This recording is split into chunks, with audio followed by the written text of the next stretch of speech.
Welcome back. It's April 22nd, 2020. We have another episode of the Economic Justice Law Review weekly scholarship presentation where basically economic justice law review. We're a repository for scholarship published on race, economics, and law at other journals. We're not publishing brand new original scholarship here. We're basically gathering all the race, economic, and law scholarship that's been published in law journals and books around the country and bringing them to one central site. More than that, we're recasting all this scholarship in terms of what I call racism as asymmetrical market imperfections, or structural racism as racially asymmetric market imperfections. In other words, almost every circumstance or racial subordinating dynamic can be described as a degradation of the free market model of capitalistic society. In order for the free and meritocratic market to exist, not even just work, but to exist, it means that, or the assumption is, everyone is a profit maximizer, everyone has perfect information, everyone has the ability to compete, and there are no transaction costs. Well, we know there's transaction costs. We know that information is imperfect. We know that not everyone has the capital, human, social, political, and financial capital to compete. However, it's my contention that structural racism, as present and perpetuated in the future, can be described by the asymmetrical nature of imperfect market competition, the asymmetric nature of imperfect market information, the asymmetric nature of racially distributed transaction costs. The asymmetrical nature of profit maximization or market engagement. Our society encourages some people to maximize profit more than others, right? So that's the framework. I contend that every racial subordinating circumstances describes degradation, a deprivation of dignity today, but it also can be demonstrated or shown how it affects the market and why that marketplace will perpetuate racial subordination in the future. All right. So, with that said, we have three very important, very interesting pieces this week to present. They are fantastic. Directly relating to race and economic justice, although the third one will take a little bit as crime and law enforcement, but again, I will show how that relates to economics through the concept of asymmetrically distributed transaction costs and negative externalities. But the three works that we're presenting this week: Paul Mollica, a lawyer, a well-established lawyer and appellate advocate, member of the Supreme Court Bar, member of the American Law Institute, a partner at Outten and Golden. And he has written a very thorough work called The Unfinished Mission of Title VII, Black Parity in the American Workplace. And he published that recently in the Journal of Gender, Race, and Justice, 2020. Secondly, another very fabulous article has been written by Peter Nicolas at the University of Washington, entitled Reconstruction. But it's a twist on it, right? Yes, he is describing, it is somewhat about the Reconstruction amendments, but there's a twist on this one. This is a really good paper right there. And it was published recently in the University of California-Irvine Law Review 2020. And then lastly, there is also, we're going to present this first actually, but William Sabol and a PhD student and another scholar named Andrew Cavalli have presented Trends in Correctional Control by Race and Sex in the Federal Sentencing Reporter 2020. And this actually, to the extent the statistics are correct, actually presents some good news on the racial economic justice front. Suggests that Black Lives Matter, the abolition movement, is working, that there is some movement towards the reduction of our deprivations of liberty, or the reduction of the asymmetry with respect to negative transaction costs, i.e. crime and punishment. I just want to remind folks, last week, for those that don't recall, if you want to go back to last week's episode, we talked to Catherine, we presented Catherine Powell's actually article that she wrote in CNN about the racial justice paradox of our emerging stay-at-home economy with respect to COVID. We also presented Runoko Rashidi's new book coming out, Beautiful, Royal, and Divine, The Black Image in Antiquity. It relates to economic justice in the sense that it is fighting the myth of black inferiority, which is racially asymmetrical market information about black people, and also available to black people when it comes to public schooling. We also talked about presented Etienne Toussaint's Dismantling the Master's House that he published in the University of Michigan Journal of Law Reform about neoliberalism and community economic development. Prior weeks, we talked about Bernadette Atua-Henny's great paper, Predatory Cities, Nancy Abuda's work, Beth Colgan's Economic Liberty and Criminal Justice. So each week, we're just going to keep presenting more and more, pretty much 3 a week, articles that have been that should be very impactful, that anyone who's interested in economic justice or race economics and law should be aware that these very good pieces of scholarship are out there. So let's start with Sabol, William Sabol, on lowering black incarceration rates. And when I say lowering, I mean that they are lowering, that they are decreasing, according to the numbers presented by Professor William Sabol, Mr. Thaddeus Johnson, and Mr. Alexander Cacavalli. I think I mispronounced that to begin with. So Alexander Cacavalli. They have published Trends in Correctional Control by Race and Sex, Federal Sentencing Reporter, 2020. And again, my recharacterization, or how it ties to economic justice, is as such. Failing incarceral rates for black people represent a reduction in the asymmetrical nature of societal transaction costs and negative externalities. If a correlating reduction in the myth of black inferiority follows, that would represent a reduction in the racially asymmetric nature of market information about black people. However, to the extent incarceration has been replaced by law enforcement fines and forfeitures and fees, those regressive and racist taxes suggest no meaningful reduction in the racially asymmetric nature of societal transaction costs and externalities. And moreover, racist and regressive taxes exacerbate the racial wealth gap and by extension, the racially asymmetric market competition. So basically, I'm basically suggesting that yes, reduction in criminal incarceration rates helps black folks economically in the future, helps the market become more fair and meritocratic. However, if this is a ruse, if all we've done is replace incarceration with fines, fees, and forfeitures, if we've just basically switched over from liberty to property, then we're actually exacerbating the racial wealth gap and, in a cruel twist, ensuring that future generations engage in more criminality if we're always at the bottom of the rung. Let me read you a little piece from the paper. Some very, very important statistics in this paper. Very, very important statistics. Let's see the overview. American prison populations have long been characterized by racial and ethnic disparities. U.S. Census Bureau data on incarcerated persons from 1870 through 1980 show that black incarceration rates range from 3 to 9 times those of whites. That's asymmetry in our criminal justice, asymmetry when it comes to our societal transaction costs, depending on the decade and the region of the country. According to the Bureau of Justice Statistics, reports over the past 40 years, black prison rates range from about 6 to about 8 times those of whites. But in recent years, racial disparities in imprisonment have decreased.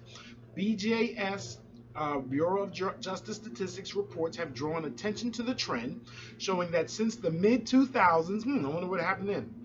Since the mid-2000s, black and Hispanic incarceration rates have fallen faster than those for whites. These changes also have been noted by media, by advocacy organizations such as the Sentencing Project, and by the National Research Council. So, some good news. We're going to start off with some good news today. This report updates and advances earlier presentations of data on disparities by examining 4 questions. What are the national level trends in disparity in probation, parole, jail, and prison populations? Are there crime-specific changes in disparity in imprisonment rates? Are there differences in disparity by race and sex? And how have changes in reported offending rates and decisions at the key stages of criminal justice cases processing affected black and white imprisonment rates? And the key findings from this paper are that from 2000 to 2016, racial and ethnic disparities declined across prison, jail, probation, and parole populations in the U.S. For example, the black and white state imprisonment disparity fell from 8.3 to 1 to 5.1 to 1. Right? Still a very, very big disparity, but almost cut in half. And the Hispanic white parole disparity fell from 3.6 to 1 to 1.4 to 1, almost slashed into a third. Right? It's amazing, actually. However, it's not necessarily that black people are getting, Latinos are getting less incorporated. Let's also recall that part of this trend is the methamphetamine epidemic. Black and white disparities in state imprisonment rate fell across all major crime categories. The largest drop was for drug offenses.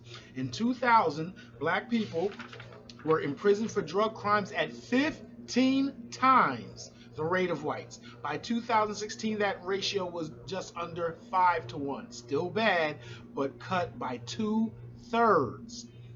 So shout out to Eric Holder, the Attorney General under the Obama administration. For those that said Obama ain't do nothing for black folks, I think we're going to have to attribute at least some small portion to the express and intentional efforts of Eric Holder as he was running the Justice Department. Among women, the black-white disparity in imprisonment fell from 6 to 1 to 2 to 1, again, cut by 2/3, a sharper decrease than the decline among men. The disparity among women fell because of an increase in the imprisonment rate for whites for violent property and drug crimes, and a decrease in the imprisonment of black women for drug crimes. So again, whites for violent property and drug crimes, which we probably can trace to the methamphetamine epidemic in rural and suburban America.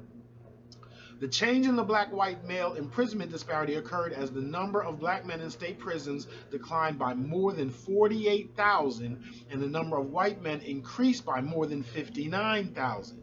Comparatively, the black-white female disparity decreased as the number of black women in state prison fell by more than 12,000 and the number of white women increased by nearly 25,000.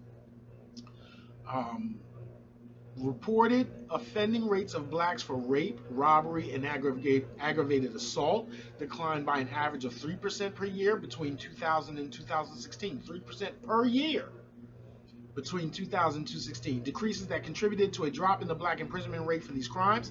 This decrease was offset in part by an increase in the expected time to be served upon admission, which increased for both blacks and whites. Hispanic and white disparities in all 4 correctional populations have narrowed steadily since 2000. For Hispanics and whites on probation, the data showed no disparity in rates by 2016. So these are some very encouraging numbers, right? And we wouldn't expect them to have an immediate economic effect. But what we're saying is that by reducing the asymmetry in the structure of the market, bodes well for at least minimizing the spread of the racial wealth gap in the future. We can't say that these things would guarantee that we will diminish the racial wealth gap, but they would at least prevent it from, or at least contribute to it not growing wider. Can we trust these numbers? Well, the figures and tables that follow present data on these questions. The report describes and analyzes trends in disparity imprisonment and criminal justice processing, but the effects broader social, economic, and cultural political factors on disparity in criminal justice are beyond the scope. The data for this report covers the period from 2000 to 2016, the year the most recent Bureau of Justice Statistics national data on prison populations were publicly available at the time the analysis was completed. And let's just say, lastly, these numbers, if they are correct, state that nearly 3/4 of the decrease in the black and white jail disparity ratio decline occurred in the latter half of the time frame between 2008 and 2016. I'm going to say that again. Nearly 3/4 of the decrease in the black-white jail disparity ratio decline occurred in the latter half of the time frame between 2008 and 2016, which was during the Obama administration with Eric Holder as Attorney General. So, a very, very interesting paper, very welcome with those numbers. Again, the only way you can be mad at that is if you're trying, we use the bad numbers to promote our programs, to promote our scholarship. We have to dig the good numbers to show that black people are actually doing better, right? We can't keep perpetuating the myth of black inferiority by always marching out the bad statistics and, as I guess what we call poverty pimping. All right. So the second paper is by Paul Mollica of Outten and Golden on judicial degradation of Title VII. And this is very, very timely considering that the Byron Allen case, Comcast versus NAAAOM, was recently decided and reduced Section 1981 of the Civil Rights Act to the same fairly ineffective mode as Title VII in Section 1983 as it relates to employment. So I'll be talking later in my book about how the jurisprudential techniques that were used to scuttle Byron Allen's case and impose the but-for test rather than the motivating factors test in Section 1981. Well, Paul Mollica has done a fantastic job of reproducing the history of how Title VII's protections were similarly reduced. And the great thing about this is the very next article by Peter Nicolas delves very deeply into the jurisprudential techniques that are used to degrade and whittle away at the civil rights laws through interpretation, not through repeal, but through reinterpretation, or as Peter Nicolas calls it, reconstruction. We'll get to that one. That's so good. I'm jumping the gun. Let's go back to Paul Mollica's paper. Okay, so clearly the degradation of legal workplace protections exacerbates racially asymmetric competition in labor markets, right? So when we talk about discrimination in the workplace, in the marketplace, commercial marketplace, in education, all that, we're talking about deprivations or ways in which we are going to exacerbate the racial capital gap. And that's financial capital, human, social, political capital, because you need all of those to compete in this marketplace. So the degradation of legal workplace protections exacerbates racially asymmetric market competition, specifically labor markets. All right, now to a blurb from the paper itself. The unfinished mission of Title VII, Black Parity in the American Workplace and Workforce. And again, this is volume 23 of the Journal of Gender, Race, and Justice, page 139, 2020. The construct of Title VII as a law primarily redressing intentional discrimination only first became established with the Supreme Court's 1977 decision, International Brotherhood of Teamsters versus U.S. In 1977. But before that, both in its history and subsequent judicial construction, Title VII was conceived no less as economic legislation meant to remedy black unemployment and poverty. It had a purpose. Right? And when we talk about judicial interpretation, we can go to the Byron Allen case and find no references to purpose from the majority unanimous opinion, and the only place it's referenced is Justice Ginsburg's concurrence. And so they found a way, this hyper-formalistic way of avoiding purpose. But again, Paul Mollica reminds us that Title VII was conceived no less as economic legislation meant to remedy black unemployment and poverty. In this objective, Title VII in its early years, 1965 to 76, proved a robust and adaptive tool, with courts making wholesale changes to the workplace to promote employment opportunities for black workers. Employers were obliged to provide a strict business necessity to justify barriers to black hiring and advancement, even for the most sacred of practices, seniority. As late as 1975, the Supreme Court observed that Title VII is not concerned with the employer's good intent or absence of discriminatory intent. And that was in Albemarle paper, quoting Griggs. Yet the economic goal of black parity was eclipsed by the advent of Teamsters, which bisected disparate treatment and impact into two separate theories. This Title VII statute remains intact, though, and the goal of black parity in employment, no less urgent today than it was in 1964, stands ready to be reactivated by a new generation of scholars, lawyers, and judges. This is a fantastic paper.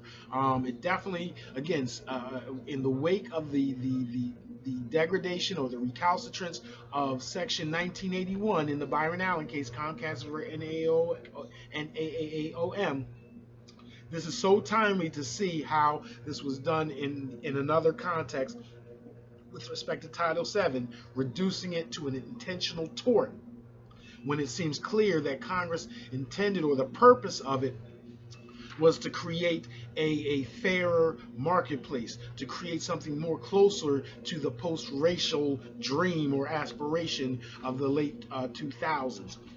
And yes, the purpose of my concept of describing racism as racially asymmetric market imperfections is that I believe that construct shows how the purposes of these laws are not being fulfilled in the construct that we need to use jurisprudentially to describe it in argument and as far as the opinion writing. Just a really quick part of the introduction. Today, one thinks of Title VII of the Civil Rights Act of 1964 mainly as an anti-discrimination law meant to rid the American workplace of racial and other types of prejudice. Yet those standing at the dawn of Title VII saw it as transformative economic legislation as well. Congress entrusted federal courts and the private bar with the mission of integrating black Americans suffering disproportionately high rates of poverty and unemployment into the United States workforce. This project meant uprooting even facially neutral workplace policies that had the effect of causing discrimination against blacks. And again, that racial effect, that worry about consequence, is why, again, from a structural perspective, is why we focus here on the economic justice law review with racially asymmetric market imperfections. Okay, a little further from the paper. If intent and motive were not part of the original Title VII, then how did that requirement burrow its way into the Act? The answer may be traced to the Supreme Court's faithful 1977 opinion, International Brotherhood of Teamsters, a top candidate for the most consequential case in the development of Title VII law. A little further from the paper, this article pulls back the curtain of this early history of Title VII in the courts from 1965 to 1977, revealing a legal landscape unknown to or forgotten by present-day lawyers. This paper is so very welcome, especially for those of us that are trying to fully grasp and deal with Comcast. So again, Attorney Mollica is counsel at Outten and Golden. I would also state two things that I want to present that relate to this. In reinvigorating Title VII, in reinvigorating jurisprudential techniques towards expanding civil rights laws, that is the purpose of this concept of racial asymmetric market imperfection. The hope, the dream, the fantasy is that some judge somewhere says that, again, that this interpretation or that interpretation is good or faulty, or is judged as a metric as to, in terms of whether it's going to exacerbate structural racism or it's going to ameliorate structural racism.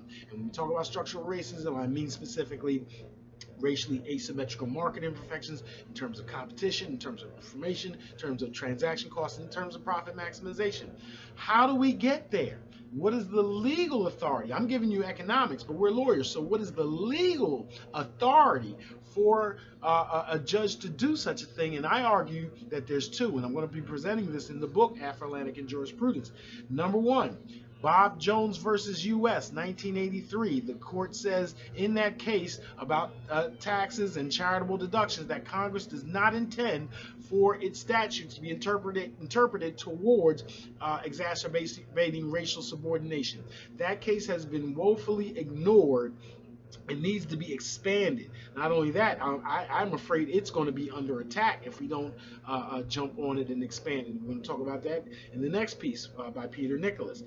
A second legal hook or anchor to talk about expanding the recognition of economics and economic justice within jurisprudential techniques is Jeffrey Parsons Miller's work on the necessary and proper clause. And again, this paper is almost 10 years old, and it has been woefully ignored in critical race circles, where he argues that the plain meaning, the original understanding of the necessary and proper clause as it was understood by the people of the United States in 1787 can be gleaned through corporate charters at the time that used necessary and proper together and separately, and that proper meant that within the corporation the bylaws and the operations of the corp could not unreasonably disadvantage one class of shareholders against another.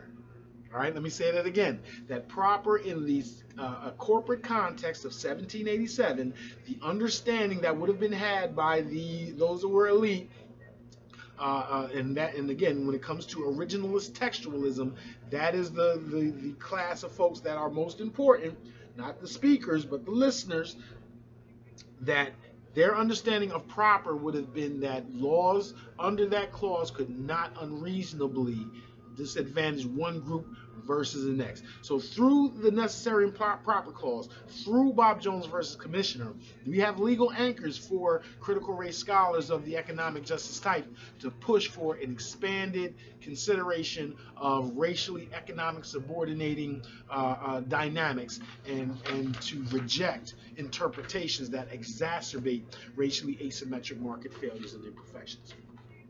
Furthermore on that, the third piece by Peter Nicolas from Washington on 20th century judicial reconstruction of civil rights laws. And again, for those of us that like racial economic justice on one hand, and then also jurisprudential techniques like textualism, intentionalism, purposivism, dynamism, pragmatism, all that stuff on the other, it melds both of them. So this is one fantastic paper. It's entitled, again, neoconservative, this was Peter Nicolas, Reconstruction, in the 10th volume of the UC Irvine Law Review, page 937, published in 2020. And again, recharacterizing it as asymmetrical market imperfections goes as such.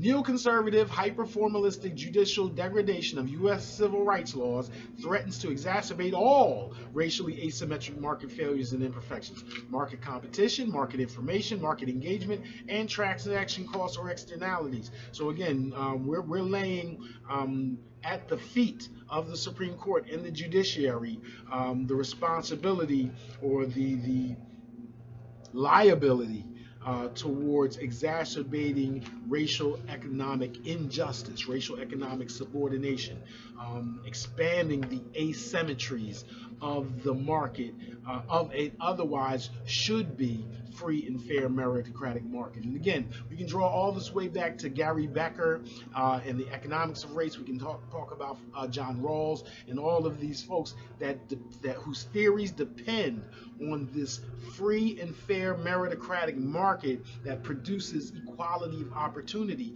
And we're showing in this construct of asymmetrical market imperfections is showing that that market doesn't exist. Right, that the market that has racially asymmetric market imperfections and failures is going to re-entrench racism, not eliminate it. Okay, so this is a piece from, again, Reconstruction. It is about jurisprudence. and how these laws are reinterpreted without repealing them, right? And it also is a big, it's an important paper towards our what should be the strategy towards Supreme Court appointments. In popular parlance, we hear things about Barack Obama being nominated to the Supreme Court. But if we understand this idea of Reconstruction and how jurisprudential techniques are used to repeal and basically sword fight with each other, we need the wickedest MC in the game. We need the MCs with the wickedest pens in the game. These are battle rhymes going on. And so reading this paper reinforces why Joe Biden, to the extent he wants to implement a black agenda, I hear a lot about Stacey Abrams and all those folks that should be vice president. More to this point, it is my belief that we should really push for a Kimberly Crenshaw to be on the Supreme Court, because we need someone that can delve through with the pen and deconstruct the hyper-formalism that seems to intimidate some of the liberal justices on the court, or the so-called progressive justices on the court. So we need someone on that court for the next go-around that replaces Ruth Bader Ginsburg, who again is unabashedly unafraid to use critical and purposive theory, even dynamism, to attack hyper-formalism and knows the ins and outs of that game. So let me talk a little bit about from the paper directly.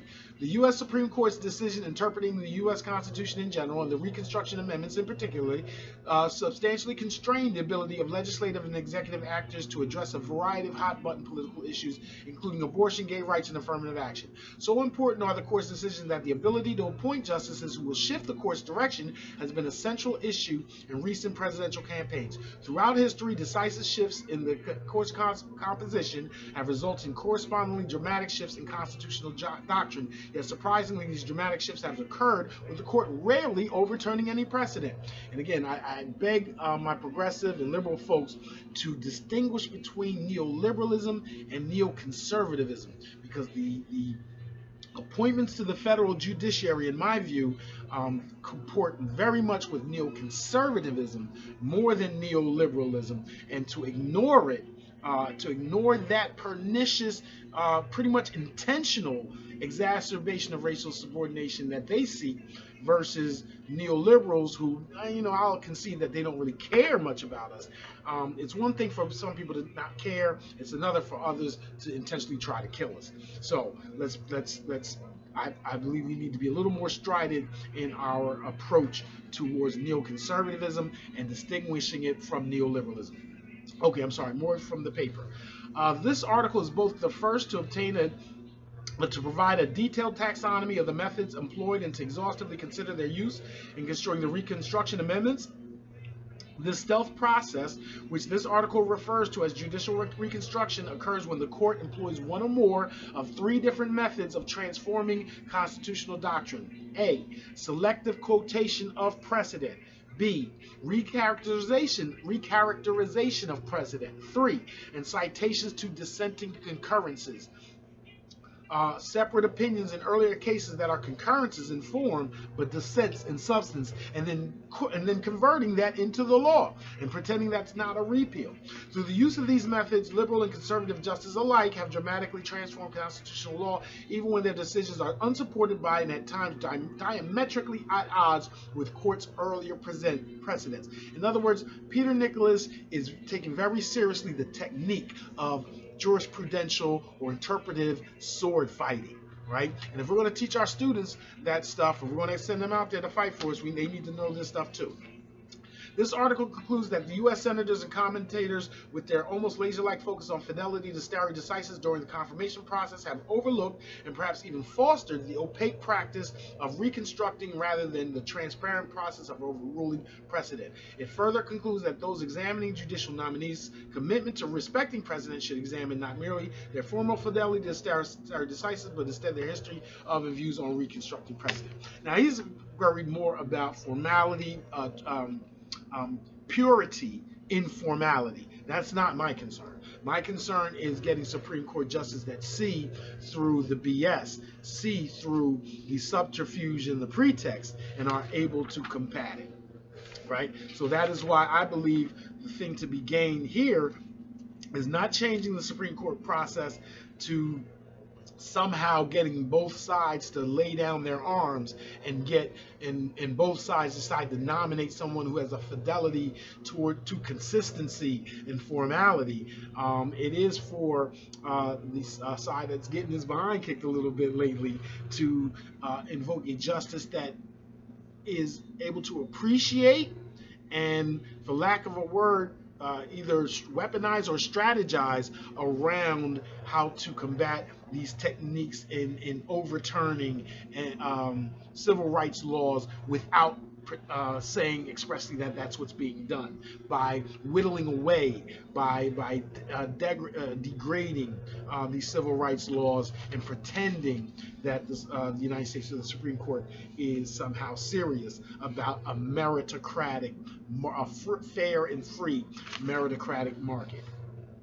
And again, this paper speaks of certain cases that may come under attack if progressives, liberals, and black nationalists or racial realists don't respond. And one of the cases that he does not describe as vulnerable is Bob Jones University versus Commissioner, which I believe is vulnerable. Why? Because the decision was based on congressional intent, right? And intent has been again discounted by this current Supreme Court. That's number one. Number two, the two arguments that were used against it, the idea that Bob Jones had a freedom of speech and freedom of religion to be racist and still get charitable deductions, is being reinvigorated. Right? That is this constitutional protection as exceptions to civil rights laws. We see that being invigorated and supported in other cases. So we can see that. So in my view, Bob Jones becomes vulnerable as well. So we either need to get behind Bob Jones and push and expand it to include racial asymmetric market imperfections, that interpretations that exacerbate those are beyond Congress's intents and purposes, or if we leave it alone, it is vulnerable to attack and us not being able to rely on it at all.